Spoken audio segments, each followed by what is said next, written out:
Hi everyone and welcome to the TechNet Show. We are going to be talking about the Apple event today. As you guys might know, this was a big thing and it was just the one last thing that Apple has to say. Okay, and now that we're done with the intro, let's just get on with it. So let's start with the big part of this, the M1 processor. It's a 5nm processor, which is a first for a laptop. There aren't any laptops or desktops currently out with a 5nm processor in it. So it has 8 cores inside of it, 4 high performance and 4 high efficiency cores, and it's ARM based. You want to talk about the rest of it, Jared? Okay, so it also features itself a neat little neural engine for all of your machine learning needs and whatnot. And this was powered by a whopping 16 cores. It also has the RAM kind of unified, integrated into the same chipset. So while unfortunately that means you can't switch out RAM, I'm assuming it does mean it greatly at the very least, greatly improves performance, or at least communication with the memory, with the processor. And speaking of performance, Apple does claim that the M1 chip does provide 3 times more performance per watt than, I'm assuming, the previous iterations. So Apple gave a lot of good examples on how they use the neural engine. One of them was basically super sampling an image, making a low resolution image into a high resolution image very quickly, which was pretty neat.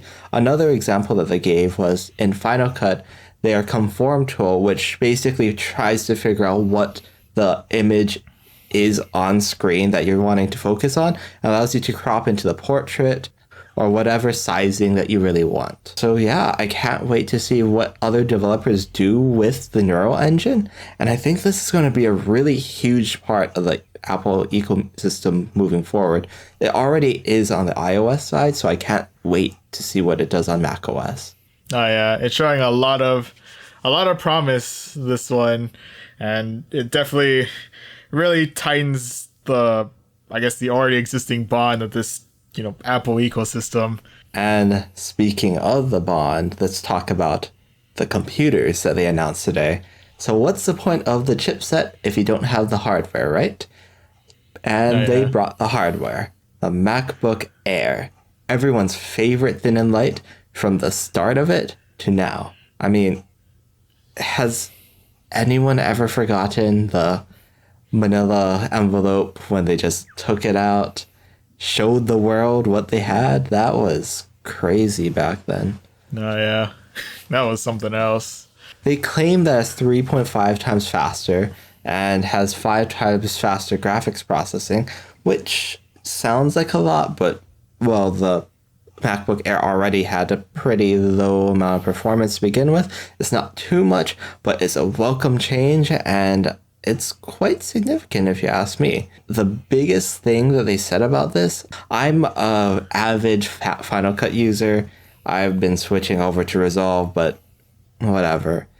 It can edit multiple layers of 4K video.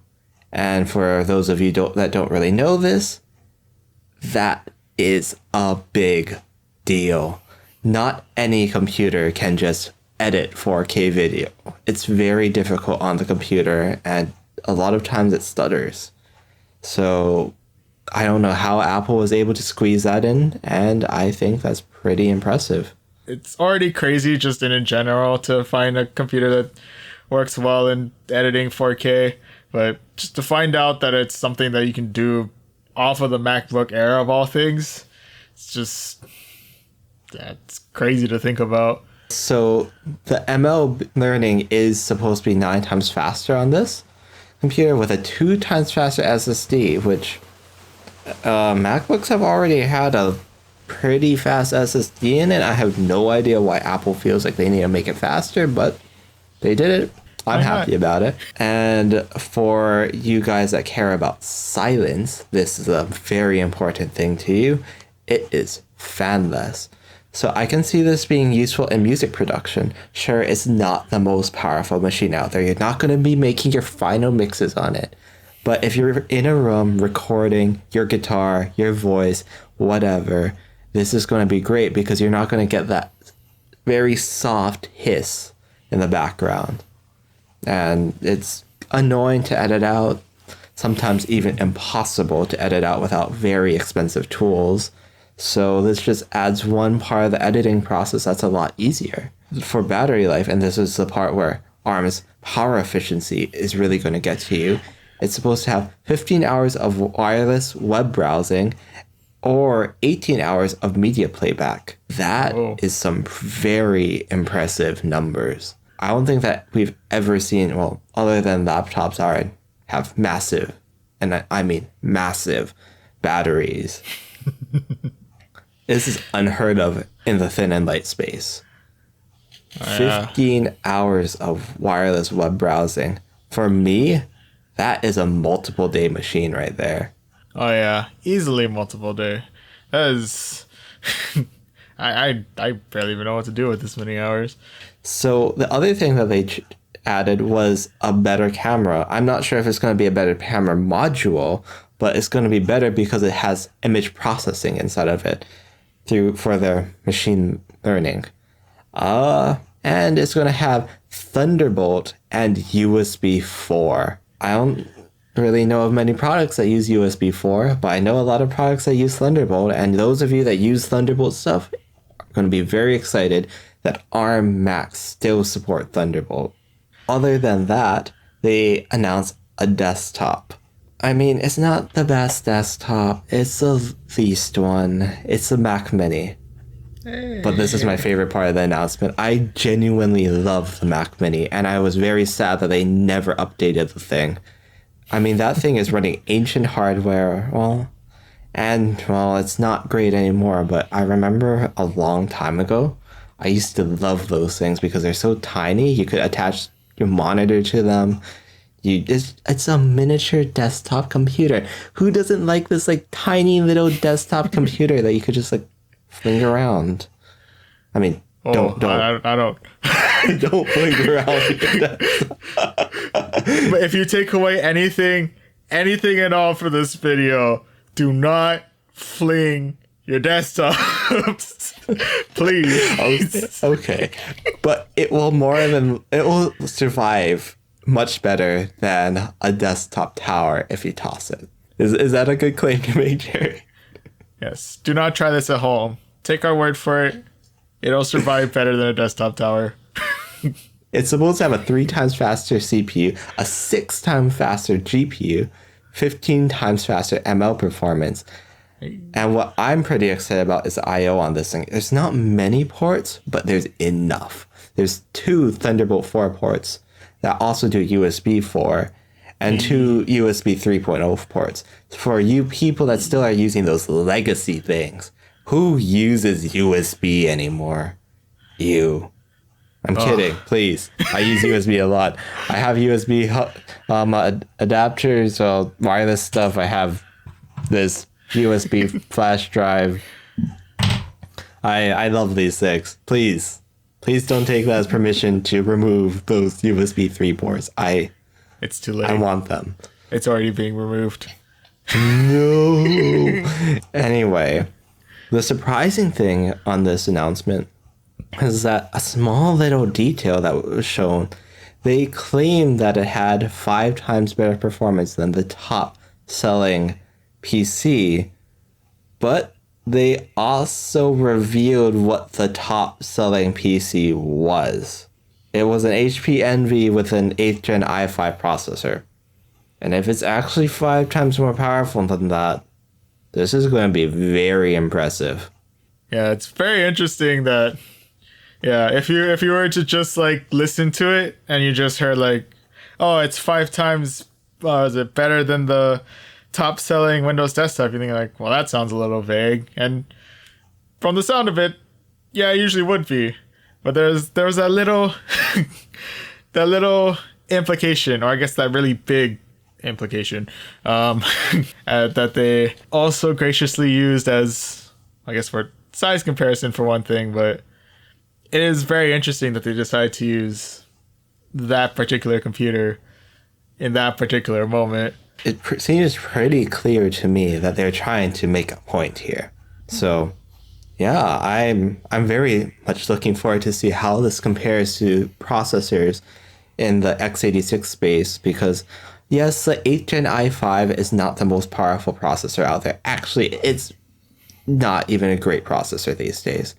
But to claim that it's 5 times more powerful than that processor, you've got my attention.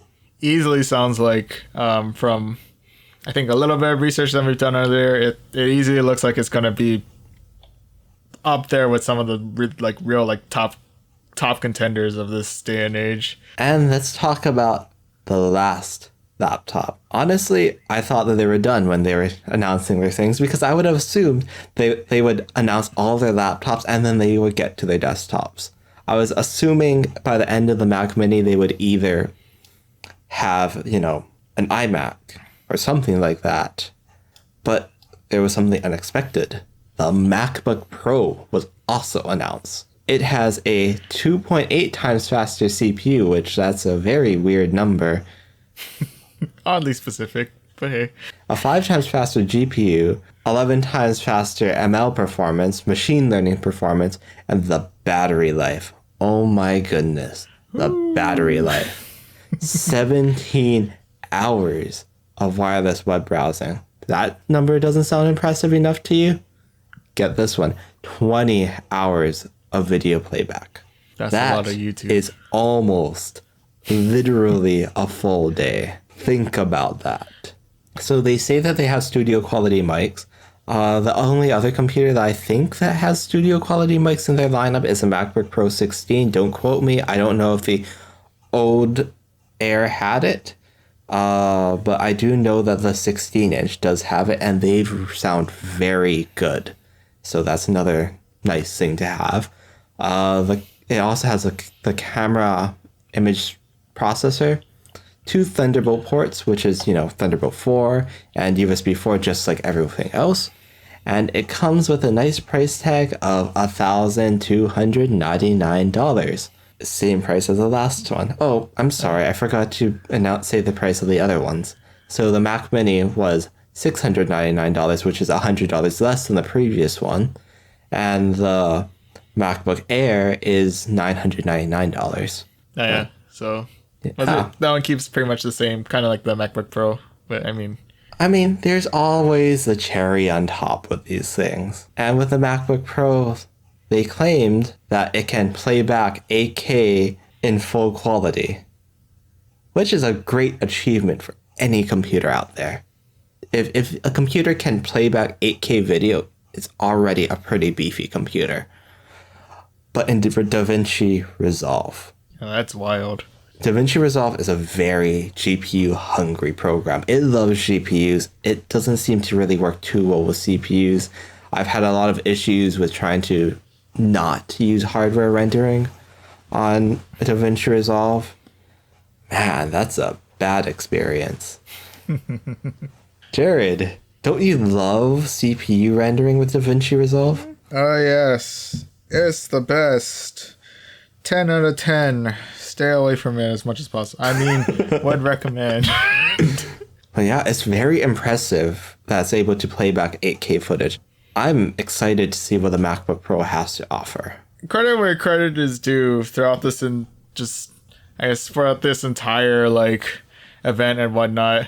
If you were looking for hardcore specs numbers and graphs and whatnot of this event, then yeah, it kept a little bit vague on that part in particular.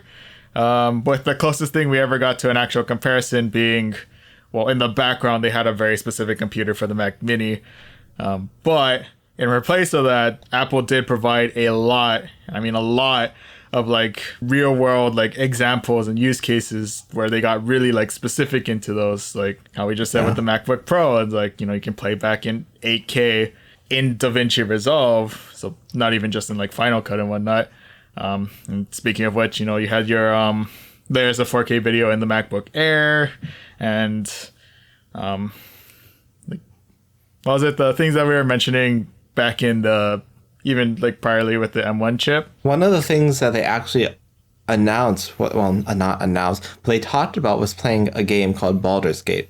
Baldurs Gate? Is that how you say it? I don't know. I believe so. But Baldurs Gate 3. So that's a game that's not the most CPU and GPU intensive. However, they use the wording bump up the settings. That leaves me to assume, at least, that it's at least running at the recommended graphic settings, which means that it would need to have about a 1060 GPU performance, which is crazy if that's actually true. And I know that in their previous keynote, remember when they were originally talking about ARM the first time around?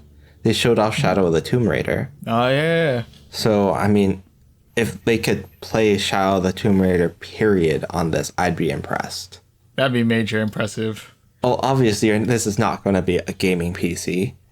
You're not going to get the support from, like, anything. But the games that do run on it, I'd actually be very excited to see how it runs. Definitely just something to look at. Because, yeah, I feel like Macs in general have never really been the, it's kind of far down on the list of recommended gaming machines, if I recall correctly. So, to see it as gaining as a more decent option, as an option in general, kind of something cool to see. There's also another aspect of this. I know you guys all hate on mobile gaming.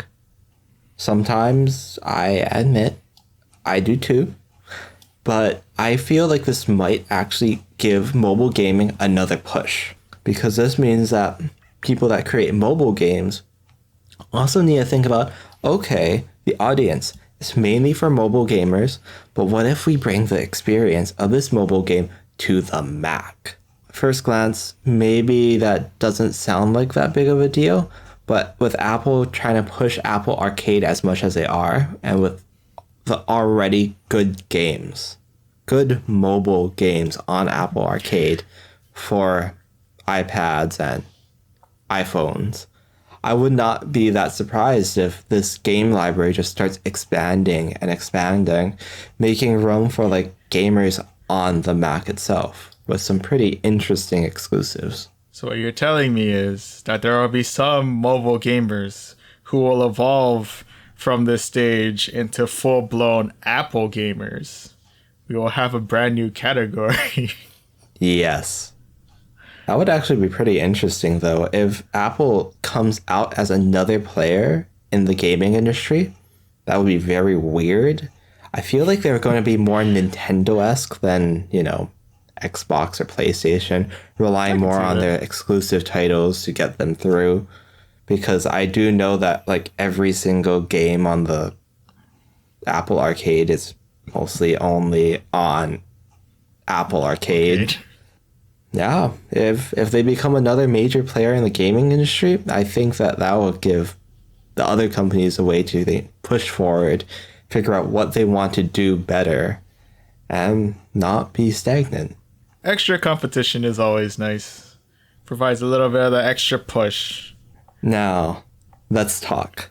Let's talk about the fact that all this stuff is new. So what happens if you take everything that Apple says at face value? If we believe everything, which honestly, this is a keynote.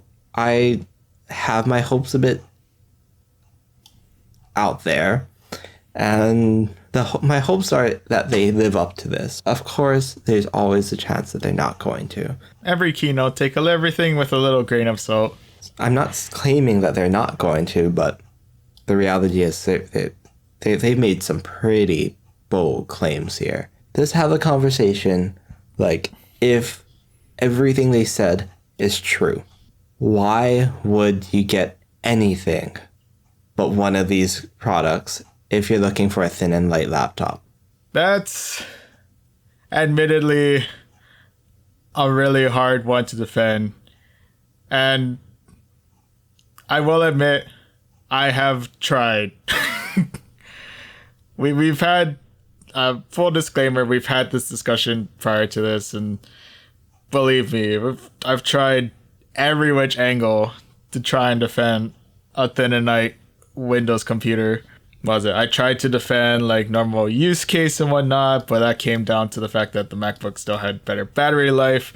Tried to defend maybe, purchasing option. Maybe you're perfectly fine if you went with, a similar spec thing, and it's, they're both similar enough to where like you could justify it, but that was a whole ordeal. Plus, to get anything close to the MacBook was more expensive in Windows than it was in the MacBooks in general, or at least from what we can find from, I think, Dell's XPS line. Well, the reason why we went with the XPS is because, well, in my opinion, it's the closest to Apple. They focus on the build quality, the experience of how you use the computer, and just the little things, the little details that a lot of people miss. But yeah, I definitely agree on that end that the Dell XPS is probably the closest comparison that you can get in the Windows laptop space to a MacBook, considering the specs that it has. Well, there's also Razer, but we don't want to talk about how expensive Razers are. Those things are expensive, and I've dealt with their customer service once, and they're not that pleasant. Yeah, I wouldn't necessarily recommend Razer for multiple reasons. For the most part, going at it, if you're looking specifically at the thin and light market, it's darn near impossible, at least from what I've tried, to really defend going for a Windows computer rather than these MacBooks. Granted, Windows beyond the thin and light still has, a place in general for its marketplace. Yeah, you can't really defeat the desktop computers right now when it comes to pure performance. If you want to get that Hollywood production done, or, with those massive 8K cameras, everything's in 8K, everything's in 4K, stuff like that, you're not going to get the performance you need with these computers. You need to go with something a lot more powerful. But for your, we're talking about everyday use. Like for thin and light laptops, there's nothing really that comparable to them. And Jared has really tried. He went with the performance angle first, but I kind of knocked that one down with the claims of DaVinci Resolve performance. Then that's why he started going with everyday, but you heard from him why. Battery life is a killer, man. Oh, yeah. And getting into the nitty gritty, I mean, well, I can't touch webcams because webcams in general are rough. Yeah. Macs have always had a better, at least in terms of screen. I don't even want to come anywhere near the touchpad. That's a hard. That's something Apple has on lockdown. That's a massacre. Okay. Some things have gotten a bit closer. Are we talking about the XPS again? I'm talking about the XPS again, but the one thing that I like more about Apple trackpads is the haptic touch. Oh yeah, The fact that you don't actually press the trackpad, it just makes you feel like you pressed it. Yeah, it's a good feeling. It's a good trackpad all around. Hence the reason why that is not an argument. That is not a hill I'm willing to die on, because I will die fast. Beyond that, at one point I wanted to try and argue that, maybe there's more ports on a Windows computer, but this is thin and lights, and thin and lights we're all about that USB-C life now, so. And this actually has Thunderbolt 4. Oh yeah, so these are even better USB-C ports. If Apple had their older keyboard, I may have had an argument there, but they kind of came back to their older, better keyboard. So yeah, that's keyboards are great these days. Usually MacBooks tend to have better speakers as well, so that's a tough battleground. I mean, we're saying in general, there are laptops out there with better speakers than MacBooks. It's just that Apple hasn't skipped a beat. So really, the only argument that we could make, even though that kind of defeats the purpose of the whole premise of if we take Apple's word at face value, is rely on the disclaimer that, well, we are taking Apple at face value. So it's a matter of exactly how much of their word translates into the real world product. Then does that even the playing ground a little bit better? Or if it's as close as Apple says, it's a tough battleground for that one. It's a tough defense, at least for the thin and light, at least this portion of the market. Yeah, but if there's any huge takeaway from this, it's the fact that ARM is now shown to be scalable. You could scale these things up almost to pretty much to the highest performance we have right now. And that's just by doing, giving it more power, giving it more cooling, the typical stuff, but it still has a very low TDP. ARM has been shown to be very scalable, and I'm very excited to see what happens when they release their 16-inch MacBook Pros, because I'm pretty sure that those things are going to wipe the floor with the high-end laptops, if this is anything to show for it. Oh yeah, if this is all of their low-end stuff, it's going to be very interesting to see what they can do when they really have the permission to go into that high-end, to go a little bit more into the performance side. Let's talk about the last parts of this keynote. So let's talk about what makes these move from good laptops into god tier laptops. The Chime is back. Duh. I promise you it sounds 100% better than whatever that was that just came from my mouth. I mean, seriously guys, I miss the Chime. I love the Chime. It's just so nostalgic. There are very few chimes that are as iconic as that. It's so iconic and yet so literally one-noted. It's fantastic. The only other chime that I could think of that's that iconic is THX. Oh.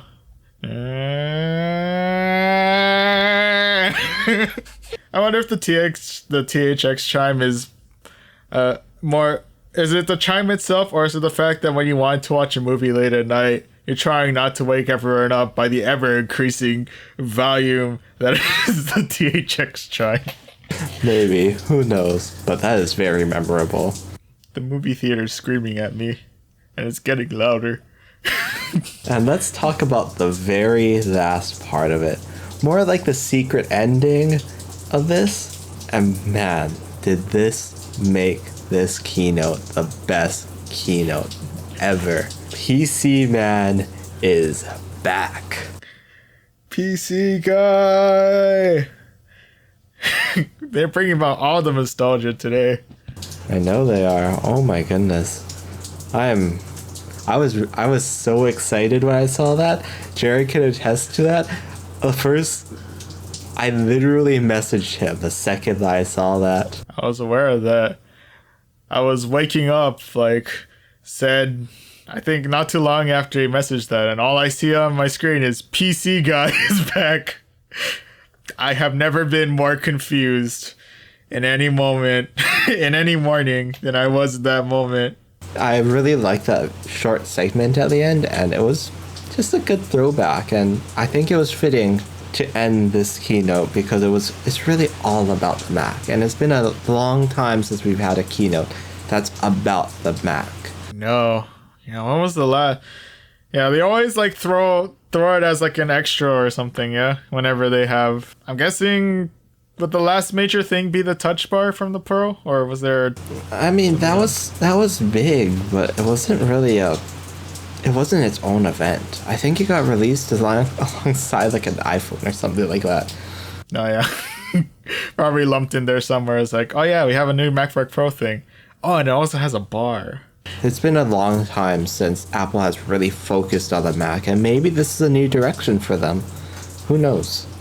And if this is, I find this a very exciting direction because they've been really neglecting the Mac line. It's exciting to see that they're willing to carry it into the future, continue to make improvements instead of leaving it into the dust of incremental improvements while they, continue on with the iPhone and like iPads and all that. Yeah, anyway, speaking of leaving things in the dust, I think it's time to leave this episode in the dust because that's all we have for you guys today. Don't forget to like, subscribe, comment down below what you guys think, and we will see you guys in the next video.